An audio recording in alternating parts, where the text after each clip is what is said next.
नमस्कार, आप देख रहे हैं स्वतंत्र स्तंभ न्यूज़। सच्चाई देश की गलियों से। आइए डालते नजर आज की ताज़ा खबर पर। मेरठ में कोरी भूइयार समाज ने जाति प्रमाण पत्र को लेकर धरना प्रदर्शन किया। प्रशासन पर आरोप लगाते हुए कहा कि शासनादेश का कर्मचारी कर रहे हैं उल्लंघन। उदाहरण देते हुए प्रदर्शनकारियों ने बताया कि भवाना तहसील के कंकड़खेड़ा निवासी योगेश कुमार पुत्र विक्रम सिंह का जाति प्रमाण पत्र को 34 बार खारिज किया गया। जब माननीय न्यायालय में वाद दायर हुआ तब उसी लेखपाल ने एक हफ्ते में प्रमाण पत्र जारी कर दिया। धरना प्रदर्शन में मेरठ, बागपत, हापुड़, गाजियाबाद, शामली कई जिलों से लोग पहुंचे। प्रदर्शनकारियों ने 3 मांगों को मुख्य रूप से मांगा है। पहली, जाति प्रमाण पत्र सुगमता से प्राप्त हो। दूसरी, संत कबीर साहब जी की जयंती पर अवकाश हो। तीसरी मांग, वीरांगना झलकारी बाई का सम्मान हो। मेरठ से मुख्य संवाददाता नितिन चौहान की रिपोर्ट, स्वतंत्र स्तंभ न्यूज़।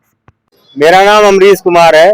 कोरी जाति है और 2 जातियां कोरी और भुयार जो दोनों के दोनों समकक्ष हैं एक तरह से, यानी दोनों का पेशा बुनकर रहा है।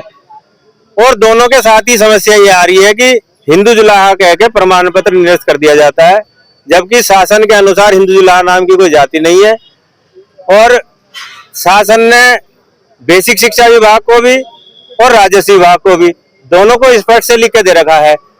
पिछले दिनों किसी ने हमारे प्रमाण पत्र को लेकर प्रमुख सचिव पे भी एक रिट दायर करी थी। उसमें भी हाई कोर्ट ने ये कह दिया कि हिंदू जुलाहा नाम की कोई जाति नहीं है, ये केवल पेशा है। क्योंकि वो कोरी के लिए लिखी गई थी तो इसलिए उसमें स्पष्टीकरण इतना ही हो पाया था। लेकिन भुयार जाति भी इसी के समकक्ष है। जुलाहा उन्हें भी कहा जाता है, हिंदू धर्म है तो हिंदू जुलाहा कहा जाता है। और रोटी बेटी का भी संबंध दोनों में है, एक दूसरे की बेटियां इधर से इधर हैं।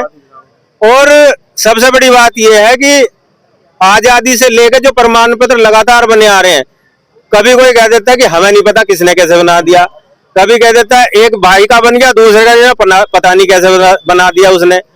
तो इसका आकलन करेगा तो कौन? प्रशासन ही करेगा। अगर लेखपाल को गलती है, वो गलती करता है, माना मैंने कहा कि मेरा प्रमाण पत्र गलत बना दिया, तो कार्रवाई मेरे ही खिलाफ क्यों होगी? जिसने बनाया उसके खिलाफ भी होगी, उसके भी खिलाफ करो, दंडित वो भी होगा। और जब मैं आवेदन करता हूँ, या तो मैंने कोई ऐसा साक्ष्य नहीं लगाया होगा, कोरी का आवेदन करा होगा, कोरी का साक्ष्य न लगा होगा तो जिम्मेदार मैं बनूंगा। लेकिन अगर मैंने साक्ष्य लगाया, प्रमाण पत्र बनाया, तो वो साबित हो गया ना कि मेरी जाति कोरी है। लेकिन उसके बाद भी, एक बनने के बाद भी दूसरा कह देता है कि पता नहीं ये कैसे बन गया। लेखपाल बदल जाए तो हमारी समस्या खराब हो जाती है, तहसीलदार बदल जाए तब हमारी समस्या खराब हो जाती है।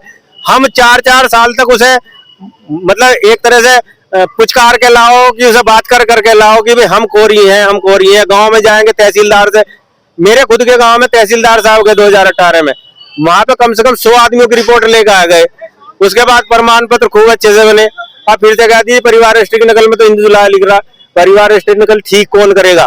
ठीक तो राजस्व विभाग करेगा ना, पंचायत विभाग करेगा। जिला पंचायत अधिकारी से बात करते हैं, वो कहते हैं जो पहले से लिखा हो वो रहेगा। 2001 में शासनादेश से शासन एक आया कि जिसकी मूल जाति होती है समस्त अभिलेखों में उसकी जाति वही लिख दी जाए, लेकिन उसके बाद भी लिखी नहीं गई। तो इसका सोल्यूशन हो, हमारी ये मांग है। तो पहले हाथ के भी बने हुए हैं। कोरी जुलाहा पेशा करने वाली जाति है और जुलाहा कोई जाति नहीं है, ये अंतर है। खटीक भी हमारे इस क्षेत्र में खटीक जाति भी ऐसी है जो जुलाहे का काम करती है। और मैं जानता हूँ जाटव जाति भी ऐसी है जो जुलाहे का काम करती है, उन्हें भी जुलाहा कहा जाता है। मैंने कहा कि आप भी जुलाहे हो, अंसारी भी जुलाहा है, लेकिन वो ओबीसी में आता है, आप एससी में कैसे आ जाओगे? लेकिन इसका स्पष्ट है, 1950 में ये शासनादेश ने तय कर दिया था, अगर कोई धर्म बदल देता है तो उसकी जाति एससी नहीं होगी, उसकी जाति ओबीसी हो जाएगी। इसमें कबीरपंथी भी आते हैं? कबीरपंथी हमारे यूपी में नहीं है।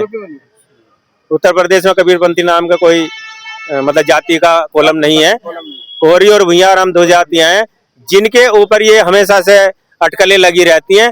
जाटव बुनने का काम करता है तो जाटव का प्रमाण पत्र बराबर मिल रहा है। खटीक वो काम कर रहे हैं, उनका साबित हो रहा है कि उनका काम है, लेकिन हमें जाति बता दी जा रही है। भेदभाव का मूल कारण क्या मानते हैं? भेदभाव का मूल कारण तो देखो, कुछ तो हम ये कह सकते हैं कि हमारा अपना थोड़ा सा ये रहा कि प्रमाण पत्र बने और हमने कागजों की तरफ ध्यान नहीं दिया। हम तो मेन तो अपनी गलती ये मानते हैं कि हमारे परिवार में क्या लिखा था। माना 1950 से लेकर मुझे अब पता चला कि मेरे परिवार रजिस्टर में क्या लिख रहा है, क्योंकि मुझे उसकी जरूरत नहीं पड़ी। जरूरत पड़ी तो मैंने उसकी डिमांड उठाई। अब मैं जिला पंचायत अधिकारी को लेटर लिख रखा। समाज का जागरूक ना होना मानते हैं आप? हाँ, समाज का जागरूक ना होना, इसमें ये कमी है। दूसरा, हम अगर अपने बच्चे का एडमिशन कराने स्कूल में जाएंगे तो हम लिखवाएंगे कि हमारी जाति क्या है, लेकिन अगर पड़ोसी से कह दी भाई तू ही लिखवा दी हमारे बच्चे की भी जाति, तो वो तो जुलाई लिखवा के देगा। एक स्पष्टीकरण ये भी है।